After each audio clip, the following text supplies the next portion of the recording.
কালকের ভিডিওতে তোমরা দেখলে ডোডোর পাপার সাথে বেরিয়েছে বাইকে করে, তবে ঘুরতে নয়, ওকে আমরা ভ্যাকসিনেশন করাতে নিয়ে এসেছি সল্টলেক অ্যানিমাল হেলথ সেন্টারে।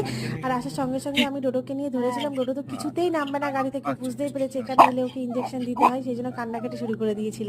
তো সুমন ভেতরে গিয়ে মানে ইনজেকশন তো নিতেই টোকনটা হবে কেটে পাপা, নিয়ে এসেছে। কিছু করার নেই। আমরা 44 নম্বরে ছিলাম, আমাদের ইনজেকশন আগে অনেক নিতেই লোক হবে। ছিল, তো আমরা এখানে ওয়েট করছিলাম, আর ওয়েট করতে করতে তো সন্ধ্যা হয়ে গেছে জানো। আর এখানে দেখো ডোডো সুমনকে ওখানে দাঁড়িয়ে দেখে শুধু কান্নাকাটি করছে, কিছুতেই গাড়ি থেকে নামবে না, হসপিটালের ভেতরে যাবে না। অনেক কষ্ট করে ওকে মানে ভুলিয়ে বালিয়ে রেখেছি আর কি। আর তারপরে ওয়েটটা মাপিয়ে নিয়েছিলাম, ওয়েট তো বেশি বাড়েনি, কারণ নিজে খায় না, ওকে খাইয়ে দিতে হয়। তারপরে মিরাজ ফার্মা দাদা এখানে ছিল, দাদাকে বলতে আমাদের নাম্বার আসতেই হচ্ছে ভ্যাকসিনটা এনে দিয়েছিল। আমরা ভ্যাকসিনটা বেশিক্ষণ ওয়েট করিনি, ভ্যাকসিন নিয়ে সঙ্গে সঙ্গে ডাক্তারের কাছে চলে গেছিলাম।